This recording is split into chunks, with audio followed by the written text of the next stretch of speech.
다 상관없어요. 지금의 우리만 봐주세요. 그 말과 함께 그녀의 얼굴이 가까워졌습니다.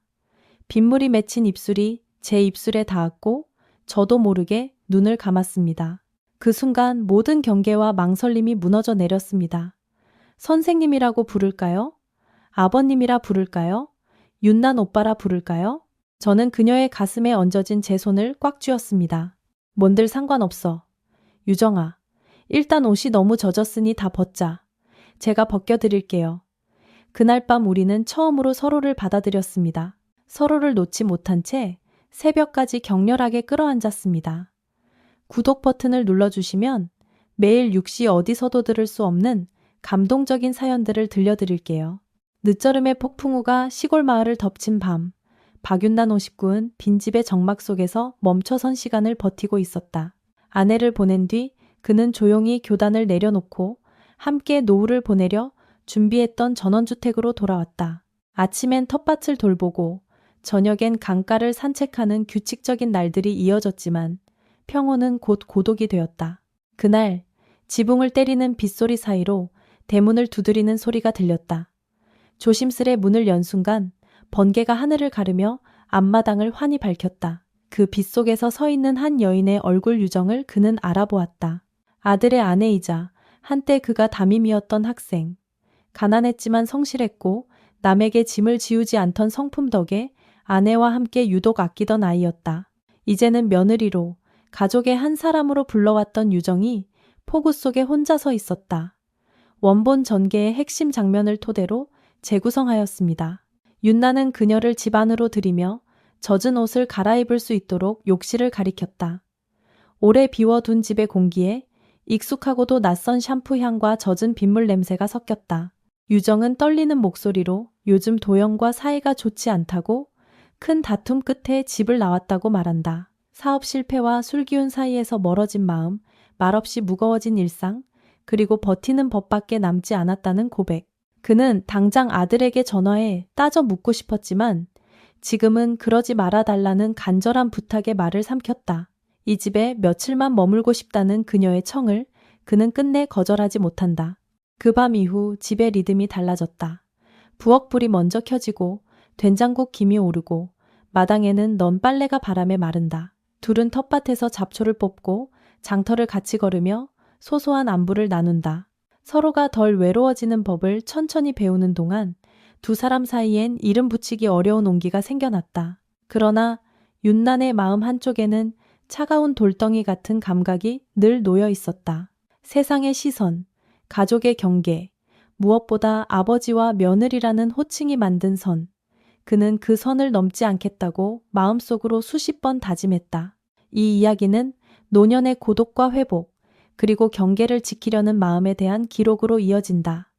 감정과 분위기를 중심으로 노년 심리에 대한 섬세한 관찰을 30%가량 보태어 재구성한다.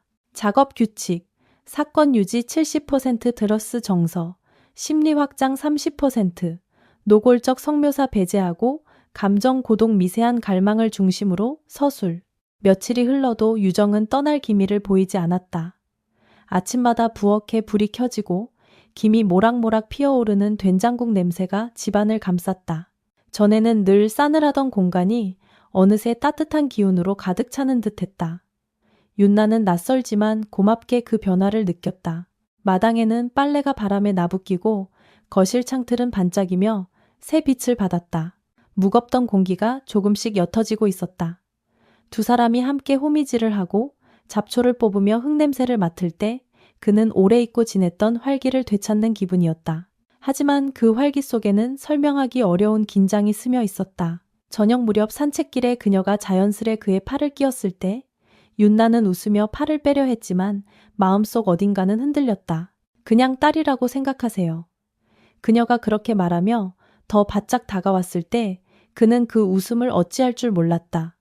가슴 깊은 곳에서 묘한 울림이 번져 나왔기 때문이다. 그는 스스로 다짐했다. 이 감정을 함부로 넘어서서는 안 된다고. 그러나 인간의 외로움은 종종 이성보다 강했다.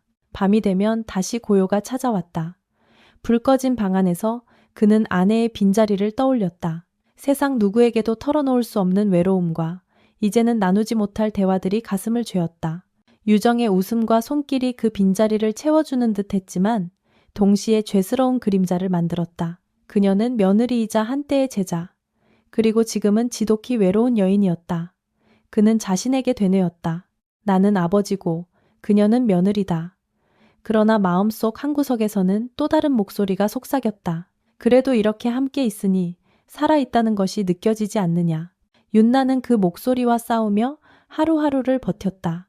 그녀가 곁에 있는 순간만큼은 생기가 돌았지만 홀로 남는 밤마다 두려움이 더 커졌다. 이 평화가 오래갈 수 없음을 그는 누구보다 잘 알고 있었다. 그래도 그는 매일 아침 눈을 뜰 때마다 스스로를 설득했다. 오늘 하루만 이렇게라도 살아보자. 그렇게 둘의 동거는 계속되었다. 마치 서로의 고독을 잠시나마 덮어주는 것처럼. 그날은 하루 종일 비가 부슬부슬 내렸다. 잔뜩 흐린 하늘은 지방 공기마저 눅눅하게 만들었고 윤난의 마음도 어딘가 가라앉아 있었다. 그런데 저녁 무렵 현관문이 열리며 유정이 장바구니를 들고 들어왔다. 그녀의 얼굴에는 오랜만에 활기가 어려 있었고 손에는 막걸리 한 병이 들려 있었다. 아버님, 비 오는 날엔 수육의 막걸리죠.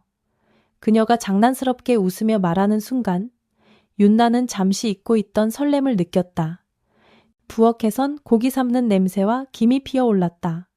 둘은 나란히 서서 냄비를 바라봤다. 그녀가 젓가락으로 고기를 집어 접시에 올려주며 아버님이 먼저 드셔보세요. 맛있으면 저도 먹을게요라 했을 때 그 목소리와 눈빛이 이상하게 가슴을 간지렸다. 그는 애써 아무렇지 않은 듯 고개를 끄덕였지만 마음 한구석에서는 오래된 얼음장이 서서히 녹아내리는 듯했다. 술잔이 부딪히며 맑은 소리가 울렸고 막걸리의 부드러운 단맛은 그의 가슴을 따뜻하게 적셨다. 오랜만에 느껴보는 가벼운 웃음과 대화가 방 안에 흘렀다. 그러나 즐거움은 오래가지 않았다. 갑작스러운 강풍이 마당을 스쳤고 낡은 창고 지붕이 들려 날아가는 소리가 들렸다. 두 사람은 급히 밖으로 뛰쳐나갔다. 빗줄기는 그들의 온몸을 순식간에 적셔버렸고 옷은 피부에 달라붙어 몸선을 그대로 드러냈다. 헐레벌떡 집 안으로 돌아왔을 때 그녀의 젖은 머리칼에서 떨어지는 물방울이 바닥을 적셨다. 눈이 마주친 순간 방 안에는 묘한 침묵이 내려앉았다. 윤나는 마음속에서 경계와 갈망이 동시에 솟구치는 것을 느꼈다. 아버지와 며느리, 스승과 제자라는 이름이 무겁게 가슴을 누르는데 그 무게만큼 외로움이 강하게 당겼다. 그는 속으로 수십 번 외쳤다. 이건 안 된다. 멈춰야 한다. 하지만 동시에 누군가와 이렇게 가까이 있다는 게 얼마나 오래된 일인가 하는 생각이 파도처럼 밀려왔다. 눈앞에서 젖은 채 서 있는 유정의 모습은 그에게 또 다른 질문을 던졌다. 사람은 결국 사랑과 온기를 갈망하는 존재가 아닌가. 그날 밤 두 사람의 마음속에는 피할 수 없는 혼란과 떨림이 함께 자라나고 있었다. 밤이 깊어갈수록 바람소리는 여전히 처마를 흔들고 빗물은 창문을 두드렸다. 집안은 고요했지만 두 사람의 마음은 결코 고요하지 않았다. 젖은 옷을 갈아입고 나온 유정은 헐렁한 티셔츠 하나만 걸치고 있었다. 허벅지까지 드러난 맨다리가 방 안의 어둑한 빛 아래 선명하게 비쳤다. 윤나는 시선을 피하려 애썼다. 그러나 고개를 돌릴수록 가슴은 더 요동쳤다. 그녀의 눈가에는 아직도 울음 자국이 희미하게 남아 있었고 그 눈빛에는 말하지 못한 외로움과 체념이 깊게 배어 있었다. 며칠만 여기서 있게 해주세요. 저 이혼은 안 해요. 그냥 참을게요. 대신 며칠만. 그녀의 목소리는 떨리고 있었지만 동시에 단단한 결심이 묻어 있었다. 윤나는 대답을 망설였다. 머릿속에서는 수없이 안 된다라는 말이 맴돌았지만 입술은 끝내 그 말을 내뱉지 못했다. 결국 그는 조용히 고개를 끄덕였다. 그래, 며칠만 있어라. 그 짧은 한마디가 두 사람의 동거를 허락하는 순간이 되었다. 그때부터 집은 완전히 달라졌다. 새벽이면 먼저 부엌 불이 켜지고 식탁 위에는 된장국과 따끈한 밥이 놓였다. 유정이 마당에서 빨래를 널고 창틀을 닦을 때 오래 비워둔 공간에 다시 숨결이 돌아오는 듯했다. 윤나는 낯설지만 따뜻한 감정에 사로잡혔다. 텃밭에서 잡초를 뽑으며 마주 웃는 순간들, 장터에서 나란히 걷는 발자국 소리, 저녁 무렵 강가를 함께 걸으며 듣는 빗방울 소리까지 모든 것이 다시 살아난 듯 느껴졌다. 그러나 동시에 그는 매 순간 스스로에게 다짐해야 했다. 나는 그녀의 시아버지다. 이 선을 절대 넘어서는 안 된다. 하지만 인간의 마음은 뜻대로 움직이지 않았다. 그 다짐이 강할수록 유정의 웃음과 손길은 더욱 선명하게 가슴에 새겨졌다. 마치 세상에 단둘만 남은 것처럼 서로에게 의지하는 그 나날들은 달콤하면서도 아슬아슬한 줄타기 같았다. 시간이 흐르며 둘의 생활은 점점 더 자연스러워졌다. 아침마다 마당에서 빨래가 바람에 펄럭이고 점심이면 함께 텃밭을 가꾸며 흙냄새를 맡았다. 잡초를 뽑던 유정이 잠시 고개를 들어 웃어 보일 때마다 윤나는 가슴 한쪽이 따뜻해지면서도 서늘해졌다. 저녁 산책길에서 그녀가 팔짱을 끼고 그냥 딸이라고 생각하세요라며 밀착해 올 때 그는 억지로 웃으며 팔 좀 놔라 하고 말했지만 속마음은 흔들렸다. 그녀의 온기가 가까이 다가올수록 그의 마음속에서는 오래 잊었던 설렘과 금기가 동시에 부딪혔다. 밤이 되면 집은 다시 적막해졌다. 불 꺼진 거실을 지나 방에 들어서면 아내의 빈자리가 또렷하게 느껴졌다. 함께 나누던 사소한 대화조차 이제는 기억 속에만 남아 있었다. 유정의 존재가 그 빈자리를 채워주는 듯했지만 동시에 그는 점점 더 두려워졌다. 혹시 이 감정이 선을 넘어버리면 어떡하지? 세상의 시선, 아들의 눈빛, 그리고 스스로에 대한 죄책감이 마음을 짓눌렀다. 하지만 그 무거움보다 더 강렬한 것은 매 순간 곁에 있는 그녀의 웃음과 체온이었다. 어느 날 가벼운 비가 내리던 저녁 유정은 장을 보고 들어오며 막걸리와 고기를 내밀었다. 비 오는 날엔 수육의 막걸리죠. 그녀의 얼굴에 오랜만에 밝은 웃음이 번졌다. 둘은 나란히 서서 고기를 삶고 막걸리 잔을 부딪히며 건배했다. 그 순간 윤나는 오래 잊고 있던 따뜻함을 느꼈다. 술 기운 덕인지 대화는 한결 가벼워졌고 서로의 웃음소리가 좁은 부엌에 퍼졌다. 그러나 행복은 오래가지 않았다. 갑작스러운 강풍이 마당을 휘몰아쳤다. 두 사람은 급히 밖으로 달려나갔고 창고 지붕이 들려 날아가는 소리에 허둥지둥 손을 뻗었다. 비에 흠뻑 젖은 채 집 안으로 돌아온 순간 윤나는 그녀의 젖은 옷이 몸에 찰싹 달라붙어 드러난 선을 보고 숨을 고르지 못했다. 방 안에는 빗소리와 심장소리만이 남았다. 그는 눈을 감으며 되뇌었다. 멈춰야 한다. 하지만 왜 이렇게 떨리는 걸까? 창문을 두드리는 빗방울 소리가 유난히 크게 들리던 밤, 방 안 공기는 이상하리만치 뜨거웠다. 젖은 옷을 갈아입은 유정은 여전히 티셔츠 하나에 맨다리로 서 있었고 그 모습은 윤난의 마음을 혼란스럽게 했다. 그는 눈을 피하려 애썼지만 순간마다 시선이 자꾸만 그녀에게 머물렀다. 유정은 조용히 다가와 속삭였다. 아버님, 제발 제 감정 의심하지 마세요. 우린 사랑이에요. 그 말은 무겁고 차갑게 굳어있던 그의 가슴을 송두리째 흔들어 놓았다. 윤나는 본능적으로 고개를 저었다. 무슨 소리냐? 난 내 시아버지다. 하지만 그녀의 눈빛은 흔들림이 없었다. 그녀는 조심스럽게 덧붙였다. 사실 전 학생 때부터 아버님을 너무 좋아했어요. 그래서 다른 누구와도 결혼하지 말아야지 그렇게 생각했어요. 그런데 어느 날 도영 오빠가 반강제로 저를 겁탈했어요. 그래서 차라리 아버님의 며느리가 되어 평생 곁에 묶여 있어야겠다고 마음먹었어요. 그 고백은 번개처럼 그의 가슴을 후려쳤다. 충격, 분노, 안쓰러움이 한꺼번에 밀려들며 숨조차 막혔다. 그 순간 윤나는 자신이 지켜야 할 선이 얼마나 위태로운지 실감했다. 그러나 동시에 그녀의 외로움과 긴 세월 눌러왔던 자신의 고독이 하나로 얽히는 듯했다. 마음속에서 누군가 속삭였다. 이건 죄가 아니라 두 영혼이 서로를 붙잡으려는 몸부림일 뿐이다. 그는 여전히 혼란스러웠다. 며느리라는 이름, 아버지라는 위치, 세상의 눈길이 모두 벽처럼 앞을 막고 있었다. 그러나 그녀가 눈을 감고 가까이 다가오는 순간 그 벽은 바람 앞에 촛불처럼 흔들렸다. 빗소리와 심장소리가 하나로 섞이며 방 안에는 설명할 수 없는 침묵이 내려앉았다. 윤나는 눈을 감았다. 그 침묵 속에서 자신이 어디까지 흔들릴지 스스로도 알 수 없었다. 그날 밤은 오래도록 잊히지 않았다. 빗줄기는 여전히 창을 두드렸고 두 사람의 숨결은 그 고요한 집안에서 유난히 크게 들렸다.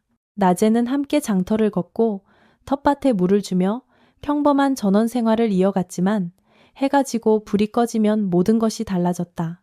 서로 아무 말도 하지 않았지만 시선이 닿는 순간 이미 마음은 다 드러난 듯 했다. 문이 닫히고 방 안이 고요해지면 서로의 온기에 기대어 긴 하루를 마무리했다. 그것은 단순한 위로 이상의 의미를 지니고 있었다. 윤나는 오랜만에 거울을 보며 자신이 달라졌음을 깨달았다. 예전에는 볼 수 없던 혈색이 얼굴에 돌고 무기력하게만 느껴졌던 몸도 조금씩 살아나는 듯했다. 유정의 웃음과 손길이 그에게 잃어버린 청춘을 잠시 돌려주는 듯했기 때문이다. 그러나 기쁨과 동시에 마음, 한구석에는 언제나 무거운 돌덩이가 자리했다. 그는 알고 있었다. 이 관계가 오래 갈 수 없다는 것을. 세상은 절대로 이 감정을 사랑이라 부르지 않을 것이고 아들은 언제든 이 문을 열고 들어올 수 있었다. 밤마다 그녀가 곁에서 고르게 잠든 모습을 바라볼 때면 윤나는 가슴이 먹먹해졌다. 이 평화가 언제까지 이어질 수 있을까? 그 두려움이 엄습할 때마다 오히려 지금 이 순간이 더 절실해졌다. 내일이 오지 않을 것처럼 오늘만큼은 그녀를 꼭 끌어안고 싶은 갈망이 깊어졌다. 그러나 그는 알았다. 인간의 욕망은 달콤하지만 동시에 무겁고 위험한 족쇄가 될 수도 있다는 것을. 그래서 그는 매일 아침 눈을 뜰 때마다 자신에게 묻곤 했다. 오늘도 계속 이렇게 살아도 괜찮은 걸까? 하지만 대답은 나오지 않았다. 대신 마음속에서 반복되는 목소리만이 있었다. 지금은 괜찮다. 지금은 살아있다. 어느 아침 윤나는 창밖의 빗소리에 눈을 떴다. 아직도 방 안에는 전날 밤의 열기가 남아있었고 옆에 누운 유정의 숨결은 따뜻했다. 그는 잠시 눈을 감은 채 그 온기를 느끼며 더 오래 머물고 싶었다. 그러나 곧 현관에서 들려오는 목소리가 그의 심장을 세차게 두드렸다. 아버지, 계세요? 순간 온몸이 굳어졌다. 도영의 목소리였다. 윤나는 반사적으로 유정을 흔들었다. 그녀도 목소리를 듣자마자 얼굴이 굳었다. 허둥지둥 티셔츠 하나를 걸치고는 옷장 안으로 몸을 숨겼다. 방 안의 공기는 한순간에 긴장으로 얼어붙었다. 윤나는 깊게 숨을 들이쉬고 문을 열었다. 문턱에 선 도영은 방 안을 휙 둘러보더니 웃으며 말했다. 아버지, 여자 생긴 거 아니에요? 냄새가 좀 다른데요? 그 말에 윤나는 얼굴이 굳어졌다. 그는 최대한 태연한 목소리로 노마, 무슨 소리냐? 왜 연락도 없이 왔어? 라며 얼버무렸다. 도영은 대수롭지 않게 어깨를 으쓱했다. 어제부터 전화했는데 안 받아서요. 혹시 무슨 일 있나 싶어 내려왔어요. 그 순간 윤나는 휴대폰을 떠올렸다. 전날 밤 침대 곁에 두었던 폰은 여전히 그대로였다. 알림도 확인하지 못한 채. 그는 속으로 식은땀을 흘리며 옷장 너머에서 숨죽이고 있을 유정을 떠올렸다. 그 짧은 시간이 몇 시간처럼 길게 느껴졌다. 도영은 한참 아버지를 바라보다가 다시 말했다. 며칠 전 아내가 집을 나갔어요. 친정에도 없고 혹시 여기 온 것 같다고 해서. 윤나는 애써 눈을 피하며 대답했다. 왔다가 아침에 장 보러 나갔다. 목소리는 최대한 담담했지만 가슴은 철렁 내려앉았다. 아들의 시선이 방구석을 훑을 때마다 옷장 안에서 두 손으로 입을 막고 있을 유정의 모습이 눈앞에 아른거렸다. 잠시 후 도영은 그럼 마을 좀 둘러보고 올게요. 유정이 만나면 같이 올라가겠습니다. 라며 집을 나섰다. 현관문이 닫히는 소리가 들리자 윤나는 곧장 옷장으로 다가갔다. 문을 열었을 때 유정의 얼굴은 창백했다. 여전히 티셔츠 하나에 몸을 감싼 채였다. 그는 낮고 느린 목소리로 말했다. 이제 갈 때가 된 것 같다. 현실로 돌아가야지. 여기서의 일은 우리 둘만의 기억으로 남기는 게 좋겠다. 유정은 옷장 안에서 천천히 걸어 나왔다. 얼굴은 창백했고 손끝은 여전히 떨리고 있었다. 침대 위에 놓여있던 옷을 챙겨 입으며 그녀는 한동안 아무 말도 하지 않았다. 윤나는 그녀를 바라보며 낮게 속삭였다. 유정아, 이제는 돌아가야 해. 평생 나 같은 늙은이랑 여기서 살 수는 없잖니. 동네 사람들도 다 너를 며느리로 아는데. 그는 일부러 모질게 말했다. 스스로라도 마지막 책임을 져야 한다는 생각에서였다. 유정은 고개를 떨군 채 조용히 물었다. 아버님, 진심이세요? 윤나는 답하지 않고 잠시 눈을 감았다가 무겁게 고개를 끄덕였다. 그녀의 눈빛에는 서운함과 체념이 동시에 어렸다. 네, 돌아갈게요. 잘 지내볼게요. 그녀의 목소리는 약간 떨렸지만 그 안에는 단단한 결심이 묻어 있었다. 윤나는 마지막으로 덧붙였다. 혹시라도 도영이가 또 너를 힘들게 하면 그냥 이혼해라. 그땐 내가 위자료든 뭐든 다 챙겨줄게. 걱정하지 마라. 그러나 유정은 고개를 저으며 말했다. 그건 제가 알아서 할게요. 감사했어요, 아버님. 짧고 단호한 대답이었다. 폭풍우 치던 밤에 시작된 동거는 그렇게 조용히 막을 내렸다. 그녀가 현관을 나서 마을 어귀로 향할 때 윤나는 오래도록 그 뒷모습을 바라봤다. 손을 잡을 수도 붙잡을 수도 없었지만 그 한 달 동안만큼은 분명 서로에게 의지했던 두 사람이었다는 사실을 그는 잊을 수 없었다. 집안은 다시 고요로 가득 찼다. 그러나 이번의 고요는 전과 달랐다. 여전히 외롭지만 마음속 깊은 곳에는 설명하기 어려운 온기와 그리움이 남아 있었다. 윤나는 그제야 깨달았다. 사람은 누구나 늦은 나이에도 여전히 사랑을 갈망하고 또 사랑을 통해 살아있음을 느낀다는 것을. 며칠 후 도영에게서 전화가 걸려왔다. 그는 서두르며 전했다. 아버지, 유정이가 임신했어요. 순간 윤나는 가슴이 철렁 내려앉았다. 축하한다는 짧은 말을 건넸지만 속은 복잡했다. 그 한 달 동안 숱한 밤을 함께하면서 피임을 하지 않았던 순간들이 떠올랐다. 아이가 누구의 피를 이어받았는지는 아무도 알 수 없었다. 그러나 그는 스스로에게 말했다. 그건 이제 중요하지 않다. 태어날 생명은 내 손주로 받아들이면 된다. 그날 밤, 윤나는 홀로 마당에 서서 하늘을 올려다봤다. 바람에 흔들리는 나뭇잎 소리가 처음 유정이 대문을 두드리던 그 폭풍우 소리와 겹쳐졌다. 한 달간의 시간이 마치 한여름 밤의 짧은 꿈처럼 스쳐갔지만 그 강렬한 순간들은 그의 삶 깊은 곳에 새겨졌다. 결코 세상에 내놓을 수 없는 이야기지만 그것은 그가 다시금 살아있음을 느끼게 한 가장 뜨거운 시간이기도 했다. 다시 혼자가 된 전원주택에서 그는 예전처럼 텃밭을 가꾸기 시작했다. 흙을 고르고 씨앗을 뿌리며 때때로 빗속에서 서 있던 유정의 모습이 떠올랐다. 그때의 눈빛, 체온, 그리고 나눴던 모든 순간은 이제 오직 그의 마음속에서만 살아 있었다. 고독은 여전히 무겁게 남았지만 그 고독 속에서도 그는 알았다. 사람은 언제나 사랑을 갈망하며 그것이 바로 늦은 나이에도 삶을 이어가게 하는 힘이라는 것을. 그렇게 그는 또 다른 계절을 맞이할 준비를 했다. 마음속 깊은 곳에 결코 사라지지 않을 한 달의 기억을 조용히 간직한 채.